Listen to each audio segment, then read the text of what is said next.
Hello everyone, good morning. आज है 26 सितंबर और आज के इस वीडियो में हम 26 सितंबर से बनने वाले इम्पोर्टेंट करंट अफेयर्स के बारे में चर्चा करने वाले हैं। साथ ही दोस्तों, अगर आप इस वीडियोस का पीडीएफ प्राप्त करना चाहते हैं या फिर डेली क्विज लगाना चाहते हैं तो आप हमारे टेलीग्राम चैनल से जुड़ सकते हैं, जिसका कि लिंक डिस्क्रिप्शन पे आपको दिया गया है। वहां से जाकर के आप क्लिक करके डायरेक्ट हमारे टेलीग्राम चैनल से जुड़ सकते हैं। साथ ही साथ अगर आप हमारे चैनल पे नए हो तो इस चैनल को सब्सक्राइब कर ले, ताकि सबसे पहले अपडेट आपको मिलता रहे। साथ ही दोस्तों, आपके लिए वन डे एग्जाम के लिए मैं शॉर्ट्स वीडियो भी फैक्ट के बेस पे डाल रहा हूं, तो अगर आप ना देखे हो तो शॉर्ट्स वाले सेक्शन में जाकर के शॉर्ट्स वीडियो को भी वॉच आउट कर सकते हैं। तो चलिए शुरू करते हैं आज के पहले प्रश्न की ओर। तो आज का हमारा पहला क्वेश्चन है, हाल ही में जारी एशिया पावर इंडेक्स में भारत की रैंक क्या है। तो दोस्तों, हाल ही में एशिया पावर इंडेक्स की रिपोर्ट जारी की गई है और उसमें जो भारत का स्थान है वो थर्ड स्थान पर आया हुआ है दोस्तों। और इसके साथ साथ जो फर्स्ट नंबर पे आया है वो संयुक्त राज्य अमेरिका यानी यूएसए आया है, और सेकंड नंबर पे आया है चाइना। तो दोस्तों, सेकंड नंबर पे चाइना है, इसके अलावा थर्ड नंबर पे जापान रहता था। किंतु इस बार जो संस्करण लॉन्च किया गया है उसमें इंडिया जापान को छोड़ते हुए थर्ड नंबर पे आ गया है, किसमें, एशिया पावर इंडेक्स में। और इसे जारी कौन करता है, तो ऑस्ट्रेलिया थिंक टैंक की एक लोबी इंस्टीट्यूट है, इसके द्वारा जो हमारा ये एशिया पावर इंडेक्स है इसको लॉन्च किया जाता है। जो एशिया पावर इंडेक्स है वो बेसिकली ये इंडिकेट करता है कि किस देश का कितना प्रभाव है, इस चीज को मूल्यांकन करता है और उसके हिसाब से इस रिपोर्ट को जारी करता है। हमारा अगला क्वेश्चन है, हाल ही में विश्व फार्मासिस्ट दिवस प्रतिवर्ष कब मनाया जाता है। तो दोस्तों, 25 सितंबर को प्रत्येक वर्ष विश्व फार्मासिस्ट दिवस मनाया जाता है। और यह दिवस इसलिए मनाया जाता है ताकि स्वास्थ्य सेवा के क्षेत्र में जो फार्मासिस्ट या फार्मा लोग योगदान देते हैं उसके महत्व को हम समझ सके और उनका एक तरह से सम्मान कर सके। इसके उद्देश्य से 25 सितंबर को प्रत्येक वर्ष विश्व फार्मासिस्ट दिवस मनाया जाता है। अब इसकी जो औपचारिक रूप से शुरुआत की गई थी तो 2009 में की गई थी, और कहाँ के द्वारा, तुर्की में इसकी शुरुआत की गई थी। और किसके द्वारा की गई थी, इंटरनेशनल फार्मास्यूटिकल फेडरेशन यानी FIP। तो ये बात आपको याद रखना है, इंपॉर्टेंट पॉइंट है। इसकी शुरुआत इंटरनेशनल फार्मास्यूटिकल फेडरेशन के द्वारा 2009 से की गई थी, और तुर्की में यानी इंटरनेशनल फार्मास्यूटिकल फेडरेशन के द्वारा कब की गई थी, 2009 में की गई थी। कहाँ से की गई थी, तुर्की से की गई है थी। तो ये एक्स्ट्रा फैक्ट होते हैं दोस्तों जिसको आपको याद रखना है, क्योंकि ये कभी कभी क्वेश्चन डायरेक्ट ना पूछ करके किसके द्वारा मनाया जाता है, किसने शुरुआत की थी, ये भी क्वेश्चन पूछे जाते हैं। हमारा अगला क्वेश्चन है, किस केंद्रीय मंत्री ने हाल ही में CSIRT पावर का उद्घाटन किया है। तो हाल ही में मनोहर लाल खट्टर जी ने CSIRT पावर का उद्घाटन किया है। दोस्तों, केंद्रीय ऊर्जा मंत्री रह चुके हैं, मतलब वर्तमान में जो मनोहर लाल खट्टर हैं वह केंद्रीय ऊर्जा मंत्री हैं, और इन्होंने नई दिल्ली में बिजली क्षेत्र के लिए कंप्यूटर सुरक्षा घटना प्रतिक्रिया टीम, जिसे CSIRT पावर कहा जाता है, का उद्घाटन किया है। सर्ट इनके सहयोग से इसे लॉन्च किया गया है, और 2013 की राष्ट्रीय सुरक्षा नीति के यह अनुरूप है, यानी जो राष्ट्रीय सुरक्षा साइबर है उसके अनुरूप यह है। किसके सहयोग से लॉन्च किया गया है, तो सर्ट इनके सहयोग से लॉन्च किया गया है।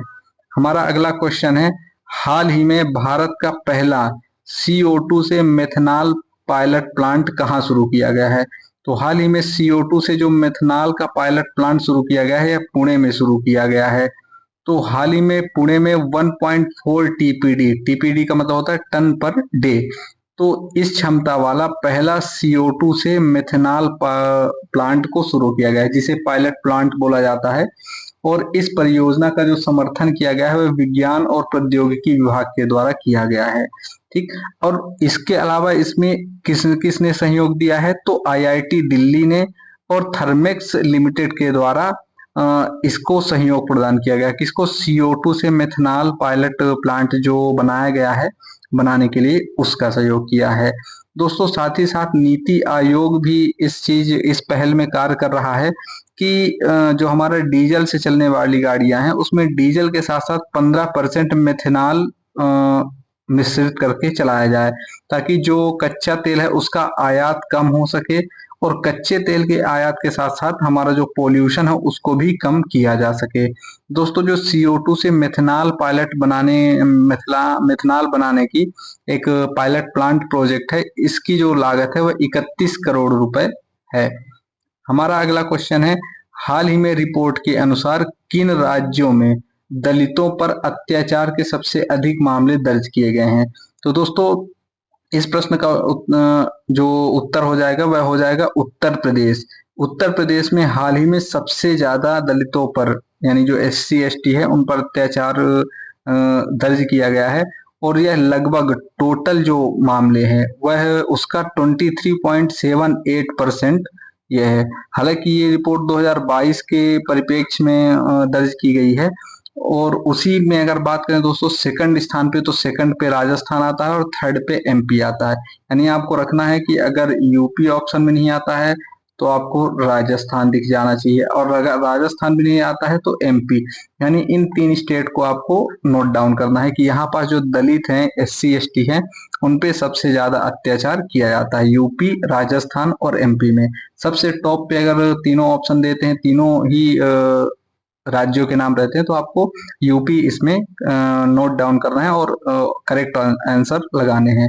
साथ ही साथ दोस्तों जो अनुसूचित जाति और अनुसूचित जनजाति अत्याचार निवारण अधिनियम है उसके अंतर्गत 51,656 मामले दर्ज किए गए थे, और उसी हिसाब से 12,287 मामले यूपी में आए हुए हैं।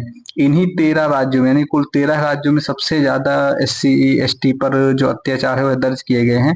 उस पर 98.91% अत्याचार है, यानी बहुत ज्यादा संख्या में है, यानी दलितों पर काफी ज्यादा अत्याचार किया जा रहा है। हमारा अगला क्वेश्चन है दोस्तों 41वें यानी 41वें भारतीय तटरक्षक ICG कमांडरों के सम्मेलन का उद्घाटन किसने किया है? तो हाल ही में जो हमारे रक्षा मंत्री हैं राजनाथ सिंह ने, इन्होंने भारतीय तटरक्षक कमांडर सम्मेलन का उद्घाटन किया है। यह 41वें नंबर का भारतीय तटरक्षक कमांडर सम्मेलन है, और यह 3 दिवस का कार्यक्रम है, जिसमें वरिष्ठ ICG कमांडर बढ़ती भू राजनीतिक और समुद्री चुनौतियों के बीच रणनीतिक परिचालन और प्रशासनिक मुद्दों पर चर्चा करने वाले हैं। हमारा अगला क्वेश्चन है, हाल ही में किस एयरपोर्ट का नाम जगत गुरु संत तुकाराम महाराज के नाम पर रखा गया है? तो हाल ही में दोस्तों पुणे एयरपोर्ट का नाम बदल करके जगत गुरु संत तुकाराम महाराज के नाम पर रखा गया है। और जो महाराष्ट्र सरकार है उसने पुणे हवाई अड्डा या पुणे का जो एयरपोर्ट है उसका नाम यह रखने की बात की गई। क्या नाम रखने की? संत तुकाराम महाराज। अब यह 17वीं यानी 17th सदी के मराठी कवि और हिंदू संत थे। कौन? संत तुकाराम जी। इन्हें महाराष्ट्र में तुकोबार्या या तुकोबा के नाम से भी जाना जाता है। हमारा अगला क्वेश्चन है, मनकीडिया समुदाय को हाल ही में किस राज्य ने विशेष आदिवासी समूह का दर्जा दिया है? तो हाल ही में उड़ीसा ने, यानी उड़ीसा जो है उसने मनकीडिया समुदाय को आदिवासी यानी विशेष आदिवासी समूह का दर्जा दिया है। अब जो मनकीडिया समुदाय है ये उड़ीसा के जंगल में सबसे अधिक पाई जाती है, और वे बेसिकली बिरहोर जनजाति की खाना बदोश वर्ग है। खाना बदोश का मतलब होता है कि इनका कोई स्थायी निवास नहीं, ये चलती फिरते रहते हैं, और जहां इनको खाना मिला जितने समय के लिए वहां पास इन्होंने फूड टेक किया, उसके बाद यह वो इस स्थान को छोड़कर सेकंड स्थान पे जाएंगे। जब यहाँ इनका खाना बंद हो जाएगा मिलना तो ये छोड़ करके थर्ड स्थान पर जाएंगे, तो इसे खाना बदोश बोला जाता है। अब जो मैनकीडिया समुदाय है वह ऑस्ट्रो एशियाई समुदाय से है, जो मुख्य रूप से जंगलों में ही रहते हैं और वहीं से अपनी जीविका को मजबूत करते हैं। हमारा अगला क्वेश्चन है, दिलीप ट्रॉफी किस खेल से संबंधित है? तो यह दोस्तों क्रिकेट से संबंधित है। जो दिलीप ट्रॉफी है वह क्रिकेट खेल से संबंधित है। हाल ही में जो दिलीप ट्रॉफी का आयोजन किया गया था तो उसमें 4 टीमें बनाई गई थी, India A, India B, India C, India D, यानी इंडिया ABCD बनाई गई थी, जिसमें इंडिया ए ने 3 मैचों में 12 अंक इसने अर्जित किए और सबसे टॉप पे रही है, और इसी ने इंडिया ए ने इसको जीत दर्ज की है। अगर इसके संस्करण की बात करें तो ये 61वां यानी 61वां संस्करण है, और इसका आयोजन भारतीय क्रिकेट कंट्रोल बोर्ड यानी बीसीसीआई के द्वारा किया जाता है। दलीप ट्रॉफी की बात करें तो ये 1961-62 से इसकी शुरुआत की गई थी, और क्रिकेटर दलीप सिंह हैं जो कि इंग्लैंड के लिए खेलते थे और गुजरात के रहने वाले हैं। इनके नाम पर दलीप सिंह ट्रॉफी का आयोजन किया जाता है। हमारा अगला क्वेश्चन है, हाल ही में किस देश ने क्लाइमेट फाइनेंस एक्शन फंड शुरू करने की घोषणा की है? तो हाल ही में अजरबैजान ने क्लाइमेट फाइनेंस एक्शन फंड शुरू करने की योजना बनाई हुई है। अब अगर बात करें क्लाइमेट एक्शन फंड के बारे में, तो इसकी शुरुआत जो विकासशील देश यानी जो डेवलपिंग कंट्री हैं वहां जलवायु कार्यवाही के वित्त पोषण के लिए यानी जलवायु के क्षेत्र में कुछ भी कार्य करने के लिए जो इकोनॉमिकली पैसे चाहिए होंगे उनके लिए ये योजना बनाई गई। कैसे देशों के लिए? जो विकासशील यानी डेवलपिंग कंट्री हैं उनके लिए। और यहाँ पास जीवाश्म ईंधन उत्पादक देशों और कंपनियों से वार्षिक योगदान भी इसे मिलेगा, यानी जो जीवाश्म ईंधन के द्वारा जनरेट होगी एनर्जी उससे क्लाइमेट को काफी ज्यादा बेनिफिट होता है, तो उसके लिए यहाँ से इसमें जो फंड है वह जाएगा।